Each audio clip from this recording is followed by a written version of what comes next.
ربنا اصرف عنا عذاب جهنم إن عذابها كان غراما إنها ساءت Assalamualaikum, selamat pagi, siang, sore, malam, rekan-rekan media semua. Semoga kita tetap sehat walafiat, panjang umur, rizki berlimpah. Baiklah rekan-rekan media, ini adalah episode perdana admin. Akan menceritakan kisah-kisah Islami yang ada dalam kitab Durratun Nasihin yang dikarang oleh Utsman bin Hasan bin Ahmad Asy-Syakiri Kubari. Rekan-rekan media, sebelum masuk pada Al-Kisah, mari kita awali dengan mengucap Alhamdulillah dan selawat juga salam kepada Nabi Muhammad Sallallahu Alaihi Wasallam. Al-Kisah, kesabaran Nabi Ayub dan dua ulat pemakan hati dan lidah. Nabi Ayub bin Ishaq alaihimussalam merupakan salah satu nabi dan rasul yang termaktub dalam jumlah yang 25. Beliau terkenal dengan kisahnya yang sabar atas penyakit yang menimpanya. Ada beberapa kisahnya yang termaktub dalam Al-Quran, di antaranya dalam surat Shad ayat 41.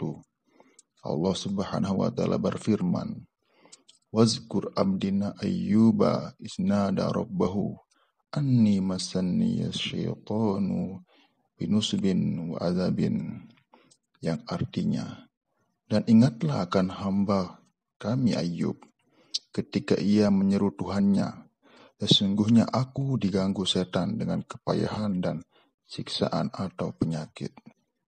Dikisahkan dalam kitab Durratun Nasihin halaman 193 bahwa Ibnu Mubarak telah berkata, musibah itu hanya satu, tapi jika seorang yang ditimpa musibah merasa susah atau mengeluh, maka musibahnya akan menjadi dua.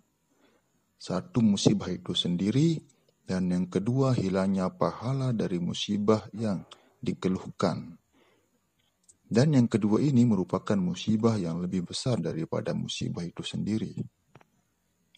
Berkenaan dengan orang yang mengeluh atas musibah, Nabi Muhammad SAW memberikan kita kunci atau sebuah penangkal agar kita tidak mengeluh. Adapun penangkal tersebut adalah buah kesabaran atau sebuah kesabaran. Sabda Nabi Muhammad SAW, sabar itu ada 3.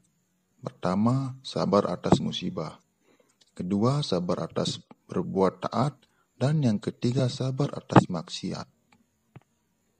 Maka barang siapa yang sabar atas musibah, dicatatkan baginya pahala 300 derajat, di mana di antara 2 derajat seperti jarak bumi dan langit. Dan barang siapa yang sabar atas ketaatan, dicatatkan baginya balasan 600 derajat, di mana jarak di antara 2 derajat seumpama jarak bintang dan langit yang paling atas dan dasar bumi yang paling bawah. Dan barang siapa yang sabar dari maksiat, dicatat baginya 900 derajat, di mana jarak di antara 2 derajat seperti jarak antara bumi dan arasy. Rekan-rekan media, sungguh begitu sederhana penangkal musibah yang diberikan oleh Rasulullah SAW kepada umatnya. Hanya dengan bersabar kita dapat ganjaran yang sebegitu besarnya, yang bila mana dinyatakan secara benda terlihat kesabaran tersebut, sungguh atau balasan kesabaran tersebut, sungguh seisi bumi langit tidak akan bisa menampungnya. Pada halaman selanjutnya, dalam kitab Durratun Nasihin, kita dikisahkan tentang sabarnya Nabi Ayub melawan penyakit yang menimpanya selama 80 tahun. Menimpa beliau begitu pedih, sampai satu persatu helai rambutnya jatuh. Dan yang paling parah lagi, bagian dari tubuhnya membusuk, digerogoti oleh ulat, sehingga yang tersisa hanya hatinya yang tidak pernah berhenti bersyukur kepada Allah, dan lidahnya yang tidak pernah berhenti berzikir kepada Allah. Melihat kondisi Nabi Ayub yang begitu parah, Rahmah, tetangganya yang setia merawatnya dari awal dia diketahui sakit, suatu hari bertanya kepada Nabi Ayub, Engkau adalah Nabi Allah yang mulia. Jika engkau memohon kepada Allah, maka Dia akan menyembuhkanmu. Nabi Ayub kemudian menjawab, sesungguhnya aku malu memohon kepada Allah selama musibah ini masih menimpaku.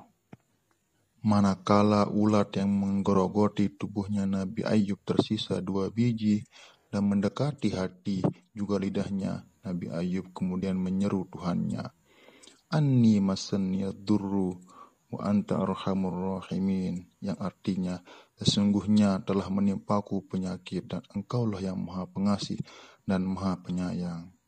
Lalu Allah Subhanahu wa ta'ala menjawab doa Nabi Ayub, Inna wajadnahu sabirin, sesungguhnya kami mendapatkannya dalam keadaan sabar. Rekan-rekan media, perlu diketahui dalam kisah ini bagi Nabi Ayub tidak pernah mengeluh dengan musibah penyakit yang menimpanya, mengeluh tentang anak-anaknya ataupun harta dan bendanya dalam keadaan dia sakit. Yang dia takuti hanya ketika 2 ulat yang tersisa mendekati lidah dan hatinya, mulai memakan keduanya, dia tidak dapat lagi berzikir dan bersyukur kepada Allah. Itulah kenapa Allah Subhanahu wa ta'ala menerima doanya saat kedua ulat tersebut akan memakan hati dan lidahnya. Rekan-rekan media, kisah masih akan berlanjut pada episode selanjutnya. Jangan sampai terlewatkan ya. Dan jangan lupa juga untuk like, share, subscribe channel ini untuk kami terus berkarya dan berdakwah. Oke rekan-rekan media, sekian. Assalamualaikum warahmatullahi wabarakatuh.